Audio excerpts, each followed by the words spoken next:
di record. Jadi keluar.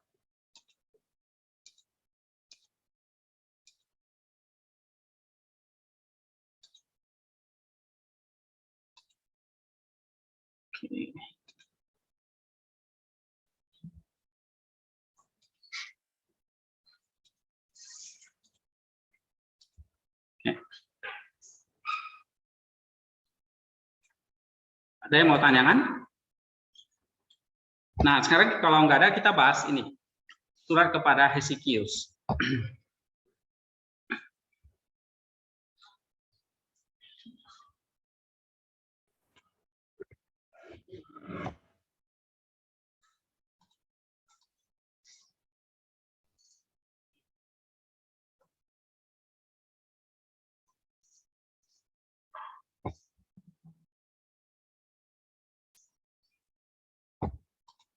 Oke.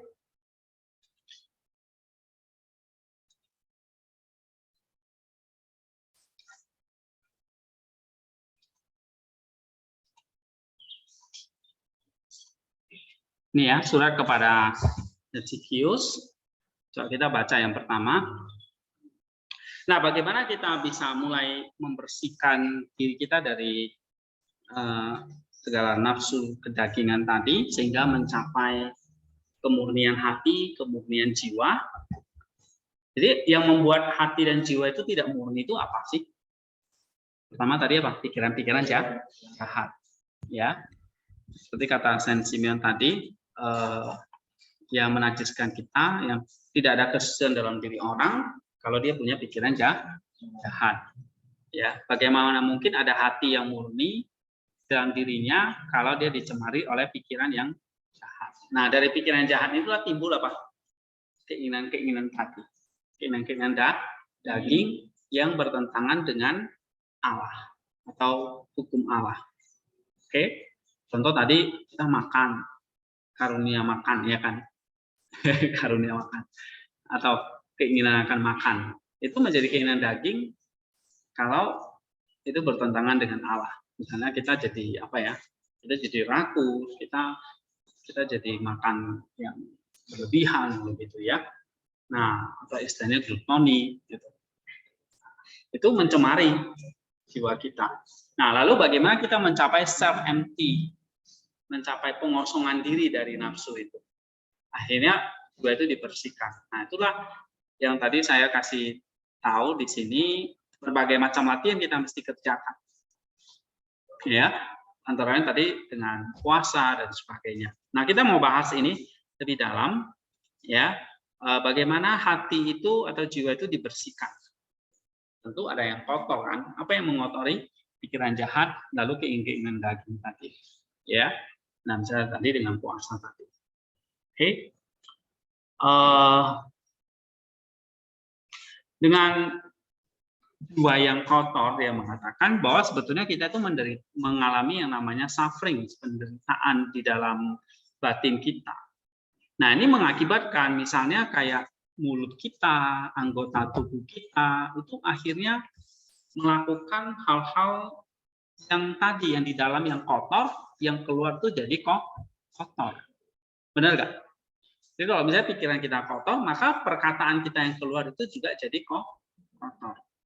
Oke, jadi sebetulnya kita menderita suffering, satu penderitaan karena ketidakmurnian di dalam hati ini atau di dalam jiwa ini. Ya, kalau Apamea mengatakan ya kemurnian dari ketidakmurnian dari jiwa.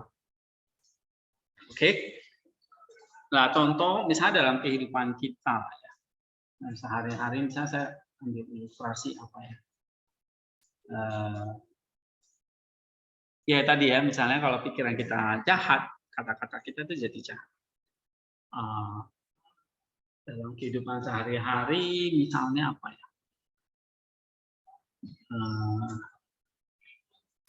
Ada misalnya contoh lain, untuk menjelaskannya lebih gampang ya. Apa misalnya? Nah, ada nggak? Contoh. Jadi kalau apa namanya? Apa yang terjadi di dalam itu adalah ya menjadi penderitaan bagi batin kita, maka tubuh ini akan menderita juga. Ya, misalnya mulut kita, nah itu akhirnya juga ikut. Ya, padahal di sini dikatakan mulut itu adalah mouthpiece of the intellect. Ya, jadi juru bicaranya otak kita, intelek kita, ya, nus kita, mulut kita. Oke. Nah, tapi kalau intelek kita atau pikiran kita itu jahat, maka mulutnya itu ya menjadi corong aja gitu. Nah, gitu ya. Jadi dia kasih contohnya begitu. Nah, sama seperti lidah kita atau mulut kita yang diperintahkan oleh hati atau jiwa. Ya. Nah, kalau di dalamnya itu kotor, maka apa yang terjadi? Mulut kita juga kotor. Dia katakan gitu. Oke? Jadi ini pembersihan batin ini sebetulnya membebaskan kita dari membebaskan kita dari atau menyucikan badan kita gitu ya. Nah, dia katakan the door of the heart is open. Without this door cannot be open nor can audible sound be emitted. Ya, tapi sekali lagi apa yang terjadi di dalam, misalnya hati, pikiran, itu butuh corongnya. Corongnya itu apa? Ya anggota tubuh kita. Nah, anggota tubuh kita itu seperti pintu. Pintu itu kan kayak seperti ini ya, yang akan masuk ke dalam batin kita. Oke. Nah, kalau misalnya pintu itu terbuka, indera kita, organ tubuh kita terbuka, atau pintu itu terbuka, lalu ada suara-suara yang masuk. Nah, kalau itu adalah godaan-godaan yang jahat, maka itu akan mengotori. Ya, jadi kamu lihat di situ memang ada hal-hal yang masuk yang mengotori dari dalam. Lalu dari dalam itu menjadi kotor, akhirnya mengeluarkan yang kotor. Gitu. Ya. Oke.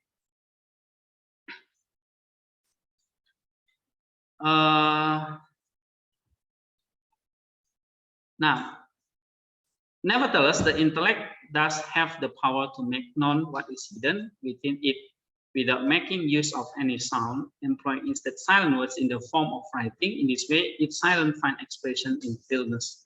But however much the mind minister to what lies hidden within it by means of silence, it still needs the tongue to expound its secret to the faculty of hearing, which is attentive to every sound. Ya, jadi di sini dikatakan hati ya memang harus dijaga dalam keheningan. Tetapi kayak mulut dikatakan yang menjadi corong dari dalam itu haruslah lahir dari dalam gitu ya, dari dalam hati yang memang tenang gitu, yang stillness. Gitu. Ya, jadi maksudnya adalah kalau hati kita itu stillness, ya, tidak terpengaruh dengan hal-hal yang jahat, misalnya gini ya, kayak mulut, telinga kita kan kadang-kadang kita nggak bisa nutupi gitu ya, ya kan, lalu masuk segala macam hal-hal yang kayak kamu nih, kamu dengar ada orang yang menggosipin kamu, ya kan, wah kamu tuh begini-begini, kamu dengar, ini audible gitu loh, maksudnya audible itu sesuatu yang kamu dengar dan kamu nggak bisa hindari gitu, pasti kamu dengar gitu. Ya. Nah, apa yang kamu dengar, telinga itu kan akhirnya jadi semacam pintu kan. Pintu berarti jalan masuk, ya kan? Ke dalam hati. Ya kan? Nah, dia katakan hati ini mesti tersembunyi di dalam tempat yang silence. Artinya hati ini mesti tidak boleh dikotori oleh hal-hal buruk yang kita dengar. Jadi mesti calm, stillness, tenang. Gitu. Oke? Jaga gitu. Karena kalau enggak ikut terkotori, maka jadi kotor kan? Nah, akhirnya apa? hati yang kotor itu akhirnya nanti menimbulkan pikiran yang jahat lagi dan dikeluarkanlah hal-hal yang jahat. Lewat apa? Lewat mulut kita misalnya. Ya kan?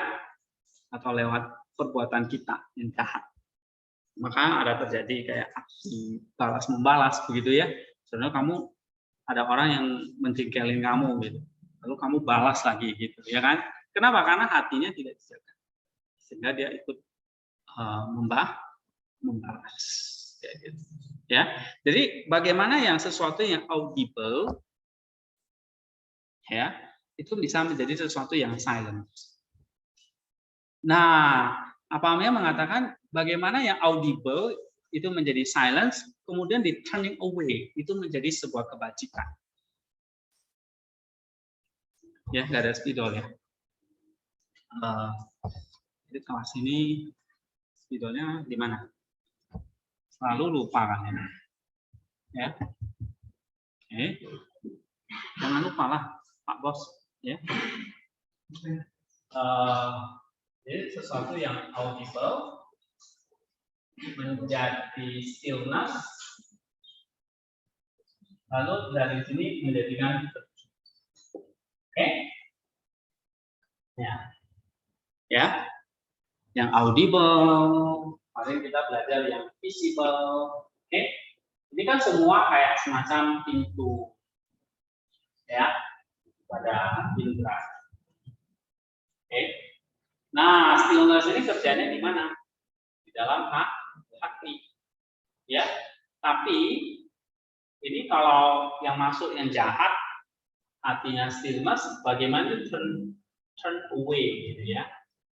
Diubah menjadi sesuatu yang versus itu berarti pada level self empty ya, pengosongan diri. Self empty. Oke. Nah, ini ada self empty. Kelihatan ya? Oke. Nah, misalnya contoh kan tujuannya ini semua adalah apa? Liberation from the passions, ya. Oke. Membebaskan diri dari semua hal yang jahat sehingga memulihkan hati. Nah, sometimes ini apa namanya ya? Indera kita ini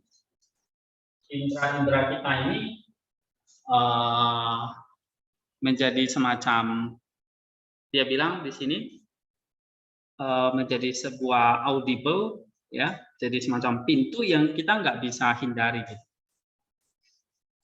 Ya. Nah, tapi bagaimana masuk ke dalam hati ini menjadi sebuah stillness, akhirnya diubah menjadi sebuah virtues. Virtues itu, virtues of the soul itu dalam bentuk pengosongan diri. Nah, misalnya tadi saya contohnya, contoh kasus misalnya Tuhan Yesus. Waktu dia mau disalib itu kan, ini cerita Minggu Salib sih ya kemarin ya, saya ingat ceritanya. Bagaimana waktu dia menjalani penyaliban itu kan, dia dicerca ya kan, dihina habis-habisan, oke? Ya kan? Tapi hatinya tetap apa? Stillness, nggak terpengaruh gitu, ya kan? Nah, berarti dia bisa apa? Turn away gitu. Yang kotor kan yang masuk kan, tapi di dalam hati itu dibersihkan. Sehingga yang keluar itu adalah satu kebajikan. Nah, itu satu pengosongan diri. Kenapa kok kita mesti mengosongkan diri? Mengosongkan yang kotor itu mas. Ya, mengosongkan segala hal yang kotor. Gitu. Misalnya contoh kehidupan kita tuh, kalian kayak ada ilustrasi itu, misalnya menyaring air itu ya. Ya kan, air dari luar itu kan kotor. Ya kan? Lalu kalian masukkan ke tempat penampungan. Oke? Lalu biarkan airnya itu tenang dulu. Nah, tapi dalam penampungannya itu ada apa namanya?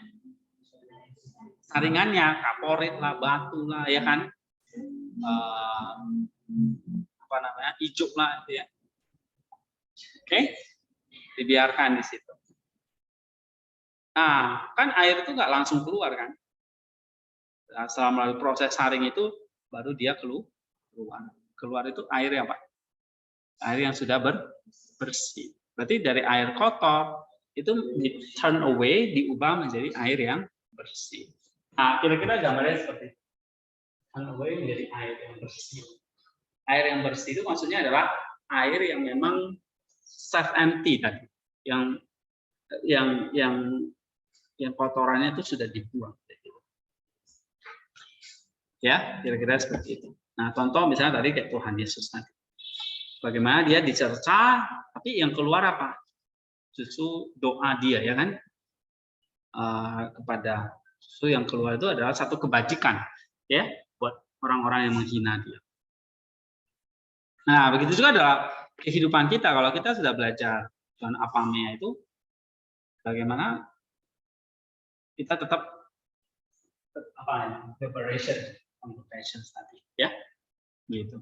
Jadi kalau ada yang misalnya ya, kita dalam hidup ini kita nggak bisa menghindari ya yang namanya evil, karena ini andra kita itu kan pintu yang sangat peka, ya. Dan apalagi kalian suka tarik-tarik tahu sendiri ya kan, itu dia ngomong apa sih misalnya gitu. Nah, terus kalian tahu gitu. Nah, bagaimana itu diubah menjadi stillness, ya. Nah, penting, tapi susah ya. Kadang-kadang iblis itu suka provokasi kita, ya kan? Kamu dengar gitu mungkin hatimu panas gitu ya, bukan stillness lagi, terbakar gitu. Nah, gitu. Oke. Nah, oke. Tapi apa namanya bilang? Oke, terbakar. Tapi bakarlah itu bukan terbakar oleh ini, tapi diputar balik gitu.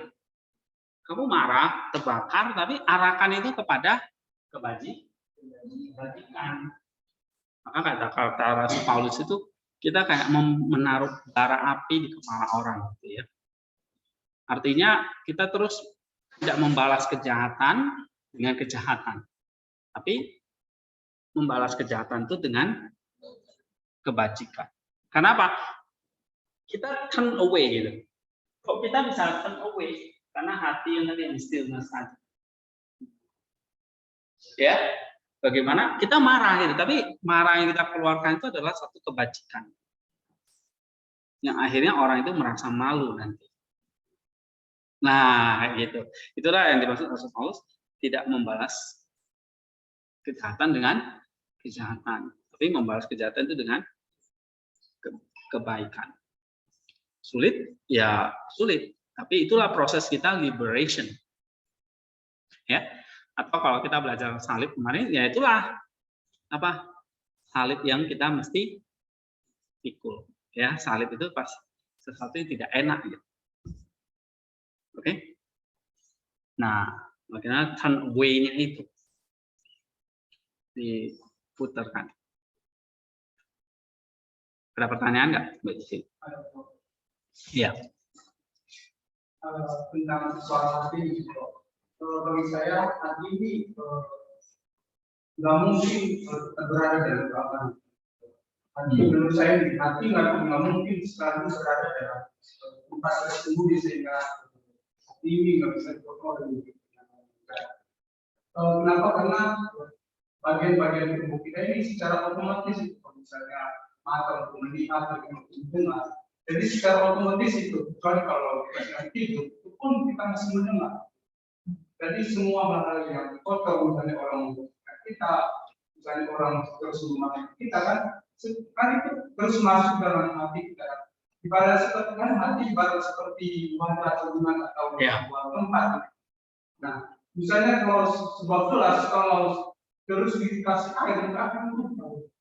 Jadi bagi saya hati ini nggak mungkin selalu berada dalam keamanan, tapi hati ini bisa dikontrol. Jadi apakah kalau hati berada dalam dalam ketidakamanan, apakah wajar untuk marah?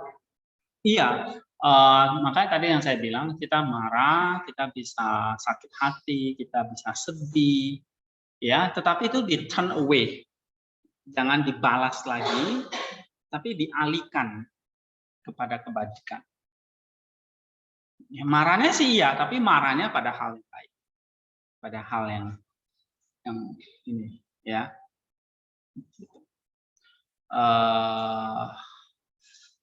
Apa ya contohnya ya? Tapi kalau kemarahan biasanya kita kelemahan kita kan kalau kemarahan kita nggak bisa memikirkan hal yang baik. Kalau marah ya marah. Itu menjadi kendala kita. Iya, kalau misalnya ada orang yang mengejek kamu, ya kan? Terus kamu marah dalam hatimu, kamu panas, sekali kamu masih bisa tahan, yang kedua, ketiga, dan sampai udah nggak tahan, kamu marah sama orangnya, gitu ya, sampai kamu maki, kamu lebih kejam lagi dari dia. Nah itu kita nggak turn away. Artinya kita masih terikat kepada passion tadi, ya. Nah tapi bagaimana caranya? Nah supaya bisa turn away ini kan kita harus punya apa? Stillness. Nah, bagaimana di dalam hati itu, marah dalam hati itu kita ubah menjadi sebuah kebajikan. Ya, ya kita bisa mikirkan ya, misalnya apa namanya? Kita bisa mikirkan seperti kayak Rasul Paulus memikirkan ya. Ya, seperti kayak ada duri di dalam dagingnya, ya. Tapi dia mengatakan cukuplah kasih karunia. Gitu. Tapi kita bisa memikirkan, kita tetap bersyukur, oke? Kita tetap bersyukur. Maka kita perlu membaca ya hikmat-hikmat dari orang-orang yang sudah berhasil mengatasi ini. Misalnya para bapak gereja gitu ya. Ada banyak hikmat-hikmat dari mereka, gitu. Ya. Misalnya mereka mengajarkan ya bersyukur kalau kita tuh diberikan musuh. Dengan musuh itu terus mengingatkan kita akan apa namanya kesadaran kita bahwa kita apa namanya kita butuh Allah ya kita. Nah hal-hal seperti itu. Nah ya. Jadi intinya bagaimana kita bisa mengalami stillness kayak tadi nih, kayak air yang kotor itu masuk, tapi dia nggak langsung keluar jadi air kotor lagi. Bagaimana dia masuk ke dalam bak tadi, lalu air itu diam dulu di situ, ya kan? Stillness, disaring dulu, keluarlah air yang bersih gitu. Nah, ya airnya tetap keluar gitu, nggak mampet di situ kan, tetap keluar gitu. Nah, gitu juga ada hal yang jahat masuk dalam diri kita, bagaimana di dalamnya itu disaring gitu. Lalu keluarnya adalah hal yang baik. Nah, waktu menyaringnya ini kan kita perlu hikmat, kita perlu belajar banyak di sini ya. Bagaimana bisa stillness. Salah satunya ya tadi ya, yang sering saya tekankan misalnya ya dengan doa, dengan berpuasa, dengan Jesus prayer ya. Selalu misalnya baca seperti baca leksionari, baca kehidupan orang suci, ya dapat banyak hikmat gitu, banyak belajar gitu. Oke. Apalagi ya? Ya itu lah ya, atau kalian nanti bisa lihat di sini ya langkah-langkah misalnya apa sih yang kalau kita mau nah ini misalnya baca kitab suci, bersinergi, nepsis dan sebagainya banyak langkah-langkah yang diajarkan oleh mereka ya. Nah kita baca dari situ ya sehingga yang kita keluarkan itu adalah air yang bersih sehingga melalui kan kalau ini dikeluarkan lagi zat anti ini yang dikeluarkan lagi ya kembali ke tubuh lagi kan ya tubuhnya itu mengeluarkan hal-hal yang sudah bersih. Gitu. Ya, saya ingat tadi ilustrasi air itu loh, air kotor yang masuk kan, misalnya air hujan lah, air apa aja ya. Tapi kita punya apa namanya? Punya tempat saring, ya, ada filter, ya, sehingga keluar itu air yang bersih. Oke. Nah kalau ya ini stillness of the heart ini ya memang stillness hati ya. Oke. Supaya ini bisa diubah, turn away, diubah, ya, disaring gitu. Oke, kita lanjut nomor 2. Nah, dalam hidup ini kan pain ya, hal-hal yang buruk yang kita alami gitu,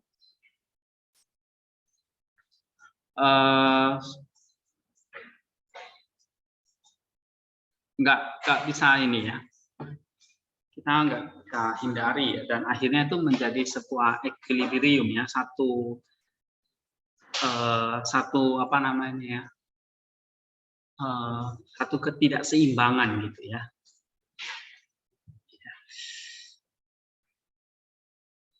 Nah, tapi dia katakan, kamu ingat ya, kamu sudah diinfus gitu ya dengan kasih Kristus. Oke. Nah, kasih inilah yang tidak memisahkan kita dari Dia. Ya. Kita terikat dalam satu kesatuan dengan Kristus, dan di situ ingat kita punya satu kehendak ya, single will, yaitu kehendaknya Allah, kehendaknya Kristus. Oke, jadi kalau kita mengalami satu equilibrium, satu gangguan, satu keanehan, ya, dan kita pastilah menderita ini, ya. Nah, ingat bahwa ada kasih Kristus yang senantiasa menguatkan kita. Mungkin kita nggak tahan lagi, atau kita tidak kuat lagi. Nah, kita ingat, ya, kita tidak berjuang sendiri. Ada kasih Allah. Ya. Ingat bahwa yang kita terima itu harusnya kita menyadari bahwa itu hal-hal yang kotor. Kalau hal-hal yang kotor harus disaring atau kalian minum mentah-mentah? Itu kalian saring kan? Gitu. Saya kalian mandi, masa mau mandi air yang kotor? Ya kan? Kan kalian saring dulu airnya. Nah, sama seperti kalau kamu terima cacian, terima hal-hal yang nggak benar, itu kan kayak kotoran yang masuk. Ya kan?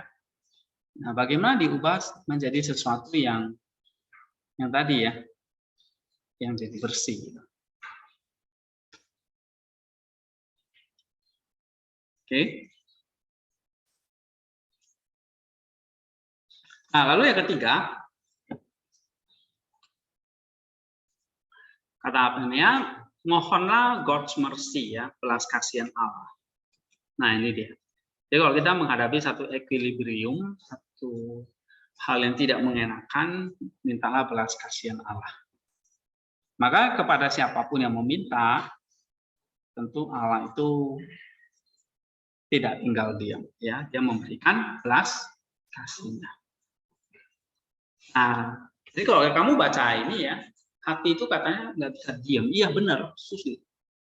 Karena kan selalu terima ya setiap hari gitu.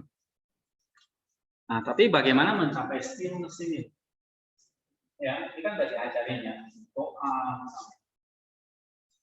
ya kan?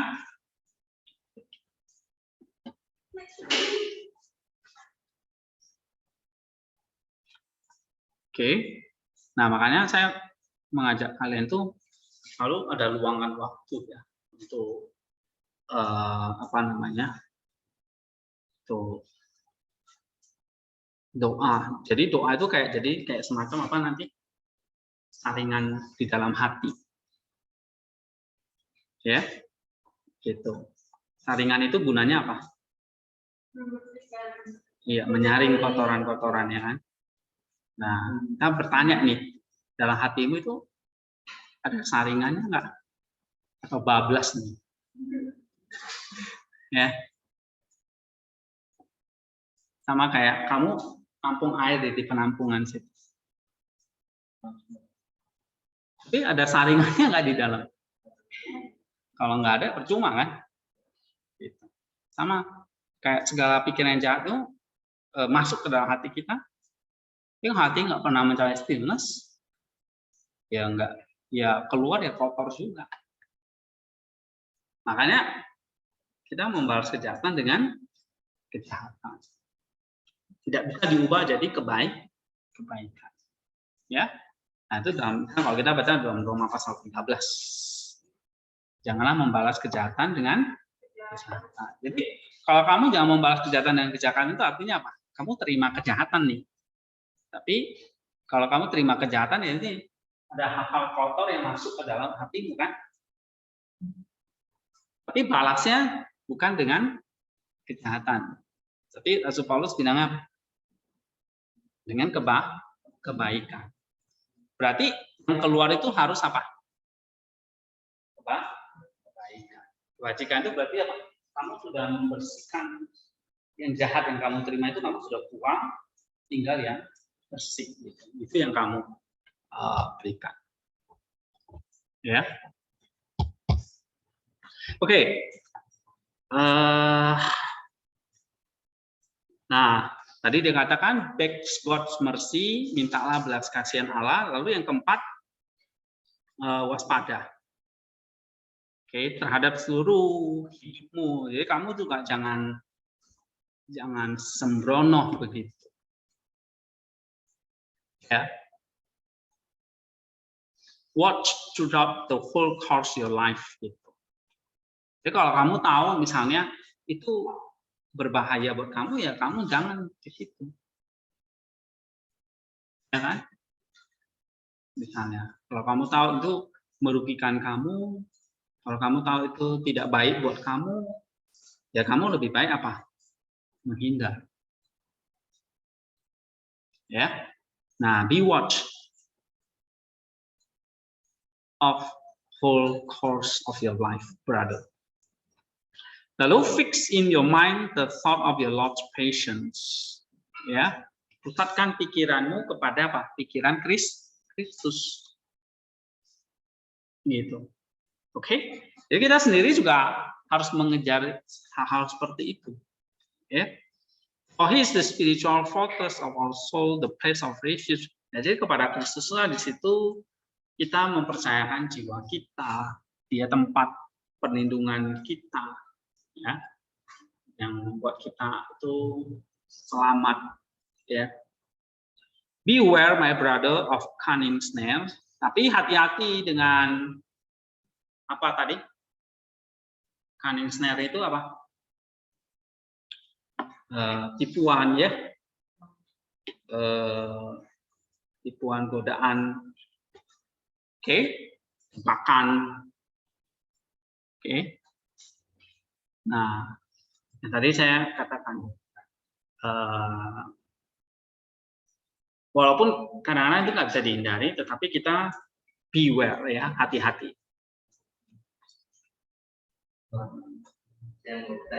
Ya. Ini kan di dalam hidup ini ngomongin tentang satu, bahwa kita ini kan ada waktunya bisa marah, bisa menyesal itu. Nah, mungkin nantinya adalah segala waktu adalah pusat untuk kita hindarkan. Nah, ibaratnya yang saya berikan contoh bahwa kita sudah marah yang sudah penuh hati yang emosional, penuh hati membalas dendam, sudah penuh apapun yang terjadi, sudah penuh di dalam hati ini dikeluarkan. Nah, sehingga sudah keluar dia itu, nah, baru timbul penyesalan. apakah penyesalan itu apakah berfaedah kepada kita, apakah ada manfaatnya untuk bisa kita untuk menyesal karena terjadi dan realitas sudah terjadi. Apakah sama seorang itu yang kita sakiti atau sama kita sendiri, apakah ada faedahnya kalau ada penyesalan? Ya, ya penyesalan biasanya sudah terlambat ya kan. Ya tapi tetap bagaimanapun ada faedahnya lah, ada gunanya lah, supaya tidak. Ya. Tapi penyesalan itu bukan pertobatan, ya. Ya, dengan penyesalan itu maksudnya adalah ya ada pengakuan yang tulus, ya, bahwa kita memang harus berubah dari hal-hal yang salah tadi, ya. Tapi ya sekali lagi sebelum sampai ke penyesalan itu, ya bagaimana kita itu bisa turn away, ya, mengubahnya itu menjadi kebajikan jiwa. Ini kan di sini kan tubuh ya kan, tubuh ini masuk ke dalam apa ini? Jiwa. Nah, bagaimana jiwanya mengelolanya menjadi kebajikan?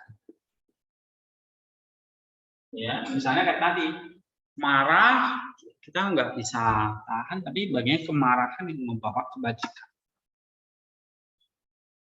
Gitu. Oke?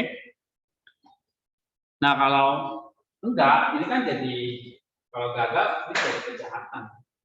Jadi evil ya. Hal yang jahat ya kan. Biasanya ya di sini kan iblis sudah menang. Dia udah hore gitu ya. Udah selamat. Udah beri selamat sama kamu. Nah, baru nanti kamu akan pelan-pelan sadar, iya ya, menyesal. Ya menyesal itu ada gunanya juga. Cuma Bapak gereja nggak mengajari itu, kan mengajari bagaimana itu bisa menjadi sebuah kebajikan, ya, gitu. Ya kalau penyesalan harus dibarengi dengan satu pertobatan, gitu. Ya, ya kita memang bisa gagal, tapi terus diperbaiki gitu. Ya. Sama saya pernah bilang, hidup kita itu seperti laboratorium kehidupan. The lab of our life.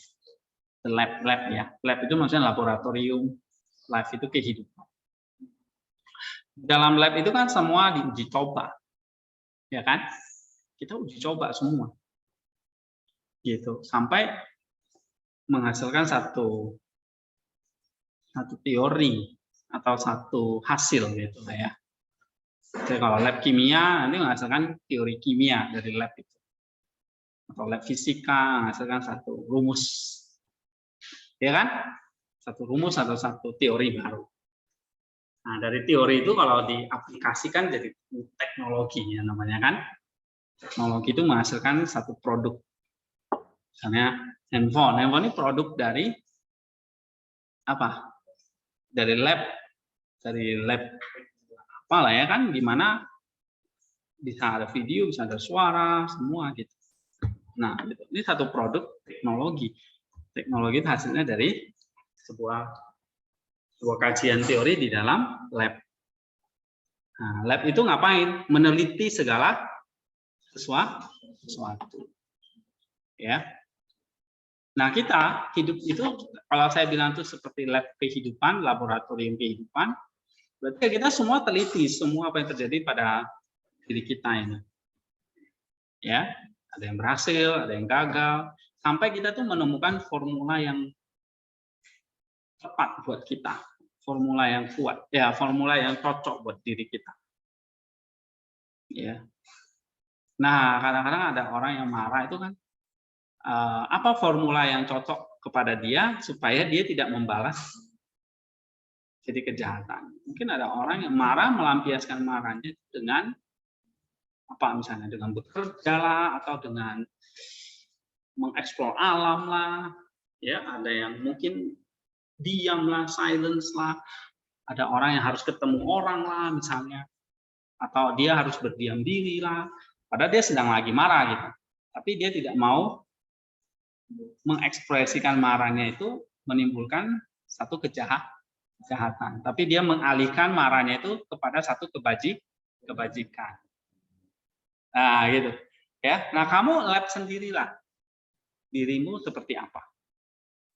Kamu uji coba sendiri. Jadi kalau kamu lagi marah, biasanya gimana?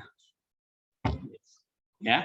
Nah, kalau saya sendiri saya lagi marah, ya saya ekspresikan kemarahan saya itu bagaimana yang membangun gitu. Tapi ada alasan-alasan marah yang memang nggak membuat orang itu grief gitu ya, tetapi tadi makin beware, makin tahu, be watch gitu. Nah itu. Tapi kalau marah yang memang akhirnya cuma marahnya adalah membuat orang itu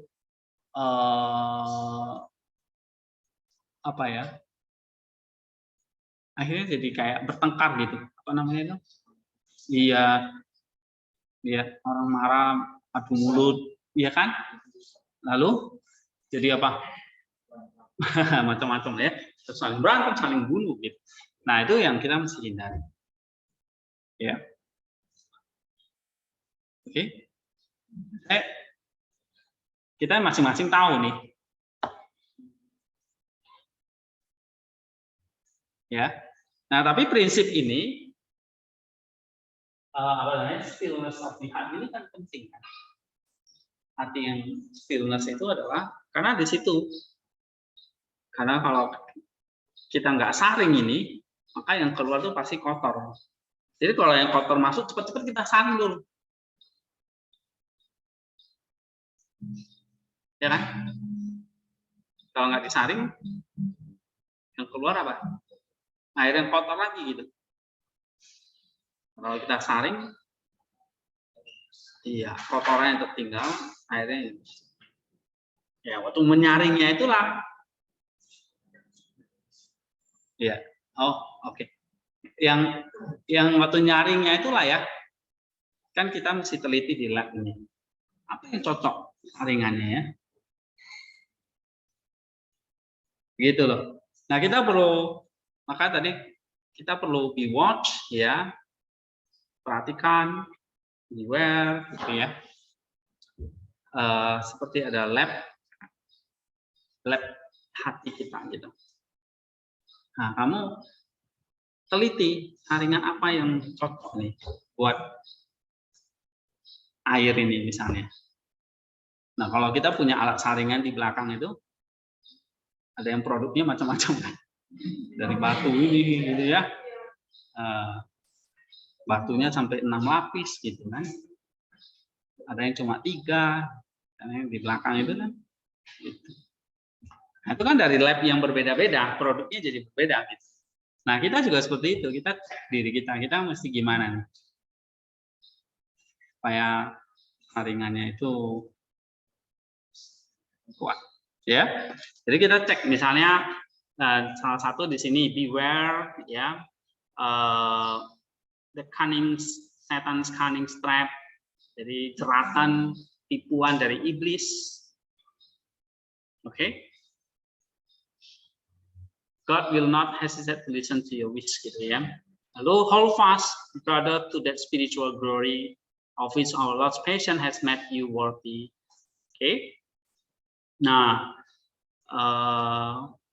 berpuasalah gitu ya. Vigilant, berjaga-jagalah terhadap pikiranmu. And then di sini juga beware ya. Hati-hati. Now it is only when your mind is wrapped in meditation on the incarnation of Christ our Lord, whose good will and pressure you have been held worthy to perform good works, that pride will not be shown within you. Oke, jadi misalnya Bagaimana di dalam hati kita atau pikiran kita itu dibungkus di dalam meditasi tentang inkarnasi Kristus. Nah, ini salah satu lab kita ini. Kan pernah nggak kalian lihat para ilmuwan itu ya, kalau bekerja di lab itu kan semua dia uji coba itu.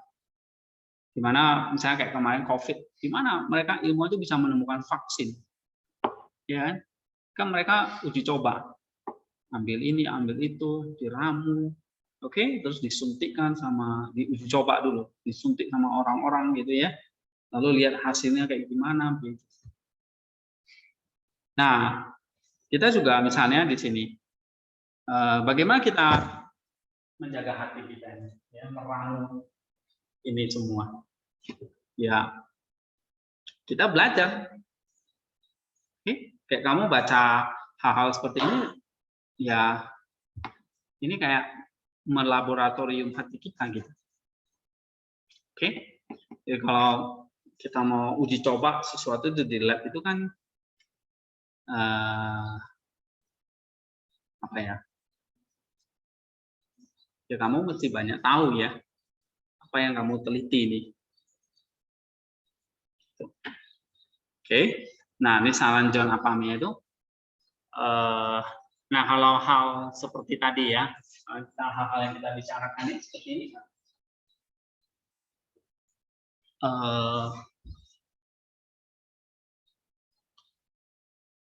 Kalau kita baca Church Fathers itu kan banyak sekali ya. Apa yang ya? Nah, kamulah yang mesti apa namanya ya? Menguji coba itu semua satu-satu. Nah, misalnya kayak John Apamea ini ya. Your mind is wrapped in meditation on the incarnation of Christ our Lord. Ya, itu. Nah, di sini bagaimana pikiranmu itu dibungkus oleh apa? Doa ya, meditasi terhadap inkarnasi Kristus. Oke. Nah, tadi dia katakan apa lagi di sini? For without this self-abasement, we should have been far too low down for those beautiful qualities of His, and not even a distant recollection of them would have entered our mind. Ya, oke. Jadi kalau tidak ada recollection terhadap beautiful qualities-nya ini, ya, maka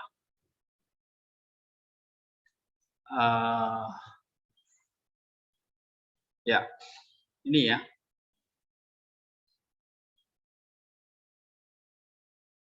Kalau kita tidak diisi dengan Lord's patience, maka yang masuk itu adalah carnal patience. Ya, jadi miliki bagaimana Kristus, patience yang Kristus itu. Nah, kita juga punya kualitas yang sama seperti itu. Ya, meditasi. Pikirkan itu. Nah, ini kan salah satu lab kita nih, yang kita mesti uji coba. Oke? Nah, kita mengajarkan kita untuk mengucap syukur tanpa henti. Itu juga salah satu lab kita. Ya kan? Oke, menghadapi hal-hal yang buruk dengan say thank you. Thanks unceasingly. Ya. Oke.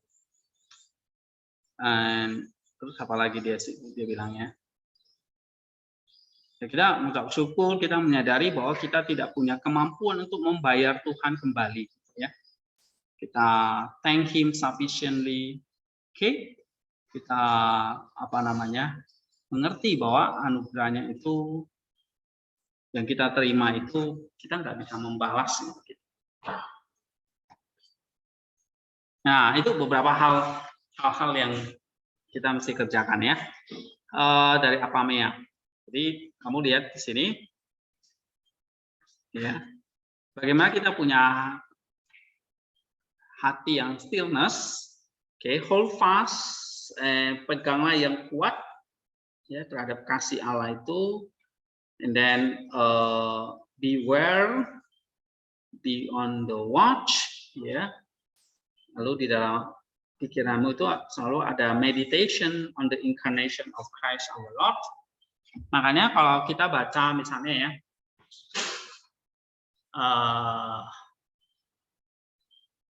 waktu kamu misalnya kayak baca tadi di dalam sembahyang itu kan ada doa kepada Kristus, doa kepada Theotokos, ya. Nah itu adalah kata-kata yang harusnya apa ya? Memperkuat saringan itu loh. Tadi saya bilang memperkuat saringan di dalam hati itu.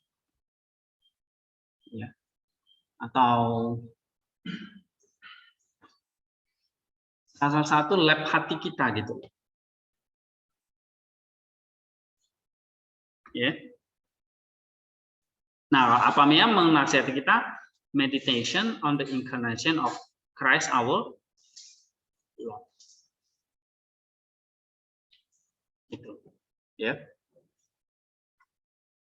Oke, ini selebihnya nanti saya akan bahas di grup aja ya. Waktu kita udah jam 16 jam 4 lewat. Nah, ini tinggal sedikit lagi, nanti saya akan lanjutkan di grup aja, ini tinggal baca. Oke, nah minggu depan kita akan bahas Saint Isaac, ya. Saint Isaac. Nah, kalau untuk bahas Saint Isaac, saya akan lanjutkan pembahasan yang ya sebetulnya sudah banyak bahas di grup ya tentang Saint Isaac.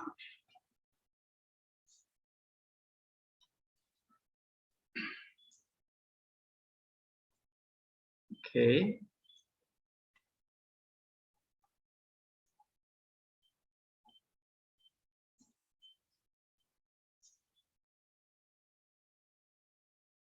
Oh, sorry. Sebelum itu kita mau bahas ini dulu ya. Saint Isaac. Sebelum ke Saint Isaac, ini saya ingin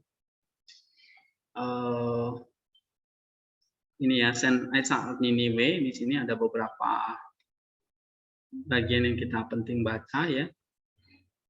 Oke. Saya ingin kita baca ini dulu ya. Ini John Apamea sudah. Saya ingin kalian baca yang ini ya. Ini ya, Martyrius ya, tentang on the office, on prayer, vigils, and reading the Bible. Ini ya. Baru nanti kita akan bahas Saint Isaac dari Niniwe. Oke. Nah, berarti minggu depan kita mau bahas ini ya. Tolong kalian kalau ada waktu bisa baca bukunya halaman ini 197 sampai 239 ya, Martyrius. Baru setelah itu kita bahas Saint Isaac. Saint Isaac sebenarnya ada satu buku lagi khusus ya yang bahas tentang Saint Isaac. Itu beberapa topik dalam buku itu sudah saya bahas ya. Sudah saya rekap juga. Sudah saya rekap seperti ini. Oke. Ini kalian nanti saya kasihkan di Google Classroom ya. Lalu kalian hari ini belajar tentang John of Apamea. Nanti mungkin besok ya saya akan selesaikan yang ini sehingga ini ya, sehingga nggak tanggung gitu ya. Jadi kita nomornya jadi selesai, ada masih beberapa nomor. Nah nanti kalian bisa ringkas itu. Oke, ada pertanyaan nggak tentang ini John of Apamea?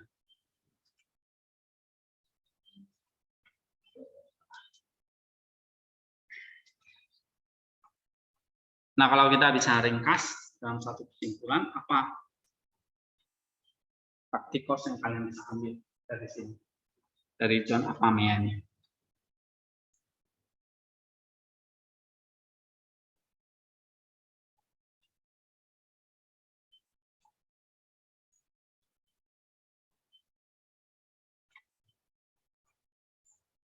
Ya, dia hidup sekitar di abad ke 5 ya, tahun 400-an. Ya sama seperti Bapak gereja yang lain, menekankan apa?